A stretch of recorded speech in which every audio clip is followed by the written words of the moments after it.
जय श्री कृष्णा। राधे राधे। आपके अपने लॉर्ड कृष्ण भजन चैनल पर आप सभी का स्वागत है। आज हम अधिक मास के कृष्ण पक्ष की परमा एकादशी व्रत कथा लेकर प्रस्तुत हुए हैं। यह एकादशी 3 साल में एक बार आती है और यह बहुत अधिक पुण्य प्रदान करने वाली एकादशी है। तो चलिए शुरू करते हैं परमा एकादशी व्रत कथा।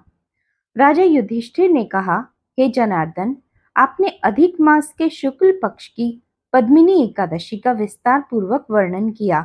अब आप कृपा करके मुझे अधिक मास के कृष्ण पक्ष की एकादशी का क्या नाम है, इसमें किस देवता का पूजन किया जाता है तथा इसके व्रत की विधि तथा महात्म्य विस्तार से बताइए।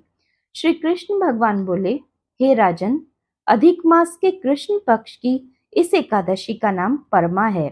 यह मनुष्यों को मोक्ष, भोग तथा आनंद देने वाली पवित्र व पापनाशक है।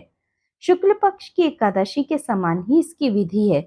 इस एकादशी में भक्ति पूर्वक भगवान नरोत्तम का पूजन धूप, दीप, नैवेद्य, पुष्प आदि से करना चाहिए। इस एकादशी की एक मनोहर कथा जो काम्पिल्य नामक नगर की है, वह मैं तुमसे कहता हूँ।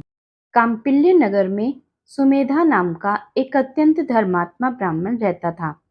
उसकी पवित्रा नाम वाली स्त्री अत्यंत पतिव्रता थी, परंतु भाग्यवश वह अत्यंत दरिद्र थे। अनेक मनुष्यों से भिक्षा मांगने पर भी उसको भिक्षा नहीं मिलती थी। इस कारण भली प्रकार भोजन, वस्त्र और रहने को उचित स्थान तक भी नहीं था। कई दिन वे केवल उपवास ही कर लेते थे। उसकी पतिव्रता स्त्री स्वयं भूखी रहकर भी अतिथि सत्कार अवश्य करती, मगर अपने मुख कमल पर कभी मलिनता न आने देती। साथ ही अपने पति से कभी किसी वस्तु की याचना नहीं करती थी। इस प्रकार अपनी स्त्री के दुर्बल शरीर एवं घर में अन्न का अभाव देखकर सुमेधा एक दिन अपनी स्त्री से कहने लगा कि हे प्रिय, यदि मैं किसी श्रेष्ठ मनुष्य से धन मांगता हूँ तो मुझको कोई कुछ देता नहीं। मैं क्या करूं, कहाँ जाऊं? धन के बिना घर के कार्य सिद्ध नहीं होते, अतः मुझको विदेश जाने की आज्ञा दो। पति के दुखपूर्ण वचन सुनकर वह सुंदर नेत्रों वाली स्त्री नेत्रों में आंसू भरकर तथा दोनों हाथ जोड़कर बड़े विनीत भाव से अपने पति से कहने लगी कि हे स्वामी, यद्यपि मैं कोई विद्वान पंडित नहीं, फिर भी आपकी आज्ञा से कुछ कहना चाहती हूँ, जिसमें कि मैं आपकी और अपनी भलाई ही चाहती हूँ। क्योंकि विपत्तिग्रस्त मनुष्य सर्वदा यही कहते हैं कि मनुष्य को जो कुछ मिलता है पूर्व जन्म का दिया हुआ ही मिलता है। बिना दिए चाहे स्वर्ण के सुमेरु पर्वत पर चला जाए, वहां भी कुछ नहीं मिलेगा। अपने पूर्व जन्मों में मनुष्य विद्या, धन या भूमि जो कुछ भी दान देता है, वही इस जन्म में पृथ्वी पर मिलता है। ब्रह्मा ने जो कुछ भाग्य में लिखा है, वह किसी जगह भी मिल सकता है, बिना दिए कुछ नहीं मिल सकता। स्वामिन, मैं आपके बिना क्षण मात्र भी नहीं रह सकूंगी। माता पिता, भाई बांधव, सास ससुर और दूसरे कुटुंबीजन कोई भी आदर सत्कार नहीं करेगा। सब पतिहीन तथा भाग्यहीन कहकर निंदा करेंगे। अतः इसी जगह रहकर जो भी मिले उसी में सुख मानिए। अपनी स्त्री के ऐसे वचन सुनकर वह ब्राह्मण विदेश नहीं गया। एक समय मुनियों में श्रेष्ठ कौंडिन्य मुनि भाग्यवश वहां पर आ गए। उन्हें देखकर सुमेधा अत्यंत प्रसन्न हुआ और अपनी स्त्री सहित शीघ्र ही बड़ी विनम्रता के साथ बारंबार उनको नमस्कार किया और कहने लगा कि हमारे बड़े भाग्य जो आपके दर्शन हुए।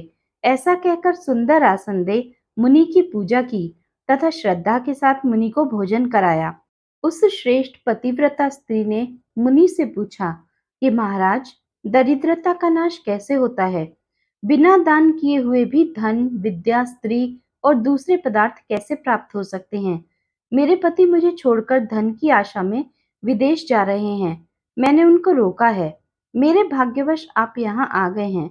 अतः हे महामुने, कृपा करके कोई ऐसा उपाय, व्रत, तीर्थ या तप बतलाइए जिससे हमारा यह दुख दारिद्र्य दूर हो सके। उस सुशील स्त्री के ऐसे वचन सुन अपने मन में सब पापों, दारिद्र्य और दुखों का नाश करने वाले उत्तम व्रत का विचार कर मुनि कहने लगे कि हे सुशीले, मल मास के कृष्ण पक्ष की भगवान की अति प्रिय भक्ति देने वाली परमा नाम की जो एकादशी है, तुम उसका श्रद्धा पूर्वक व्रत करो। उसके करने से मनुष्य धन धान्य से संपन्न हो जाते हैं। विधि पूर्वक व्रत और रात्रि को नृत्य गीत आदि करके जागरण करना चाहिए। इस व्रत को सबसे पहले कुबेर जी ने किया। तब श्री शिव जी ने प्रसन्न होकर उनको धन का स्वामी बना दिया। फिर राजा हरिश्चंद्र ने किया तो अपना खोया हुआ राज्य, ऐश्वर्य तथा स्त्री पुत्र को पुनः प्राप्त किया। अतः तुम भी इस व्रत को करो। हे राजन, इतना कहकर अति प्रसन्नता के साथ कौंडिन्य ऋषि ने व्रत की सब विधि उनको समझाई और फिर उनसे पंचरात्रि का शुभकारक व्रत का वर्णन किया, जिसके अनुष्ठान मात्र से भोग और मोक्ष दोनों प्राप्त होते हैं। उन्होंने कहा कि परमा एकादशी के दिन प्रातःकाल नित्य कर्म से निवृत्त होकर यथाशक्ति पंचरात्रि व्रत करने का नियम करें। जो प्रातःकाल स्नान करके 5 दिन पर्यंत निराहार रहता है, वह अपने माता पिता तथा स्त्री सहित विष्णु लोक को जाता है। जिसने 5 दिनों तक स्नानादि करके विधि पूर्वक ब्राह्मण भोजन कराया, उसने देवता, मनुष्य, राक्षसों सहित सबको भोजन करा दिया। जो स्नान करके 5 दिन तक तिल से भरकर पात्र का दान करते हैं, वे समस्त सुखों को भोगकर सूर्य लोक में आनंद करते हैं। जो घी का पात्र दान करते हैं और ब्रह्मचर्य से रहते हैं, वे देवांगनाओं सहित स्वर्ग में आनंद करते हैं। कौंडिन्य ऋषि कहने लगे कि हे सुशीले, तुम भी अपने पति सहित इस व्रत को करो। इस व्रत के करने से अन्न और धन से युक्त होकर अंत में स्वर्ग को जाओगे। उस ब्राह्मणी ने कौंडिन्य ऋषि की बताई हुई विधि के अनुसार व्रत किया तथा 5 रात्रि के समाप्त होने पर परमा एकादशी का व्रत किया। व्रत के पूर्ण होते ही उस स्त्री ने एक राजकुमार को वहां आते देखा।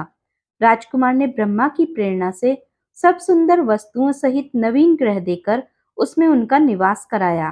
तत्पश्चात उस राजकुमार ने 1 ग्राम उनकी जीविका के निमित्त दान दिया।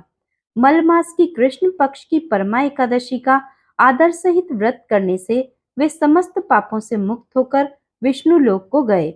जो मनुष्य यह मानव देह प्राप्त करके भी मल मास में एकादशी का व्रत नहीं करते, वे 84 लाख योनियों में भ्रमण करते हुए दुख पाते हैं। मनुष्य देह अत्यंत दुर्लभ, बड़े पुण्य के प्रताप से मिलती है। श्री कृष्ण भगवान द्वारा कहे हुए इस महात्म्य को सुनकर राजा युधिष्ठिर ने अपनी पत्नी तथा भाइयों सहित एकादशी के व्रत को किया और अनेक भोगों को भोगकर अंत समय में भगवान विष्णु के बैकुंठ लोक को गए। सूत जी कहते हैं कि और भी जो कोई मनुष्य मल मास की एकादशी को विधि पूर्वक और श्रद्धा से पंचरात्रि व्रत करेगा, वह इंद्र के समान भोगों को भोगकर अंत में तीनों लोकों में वंदित होकर विष्णु लोक को प्राप्त होगा। इस प्रकार अधिक मास के कृष्ण पक्ष की परमा एकादशी व्रत कथा समाप्त हुई। जय श्री कृष्ण। राधे राधे। जय श्रीमन नारायण।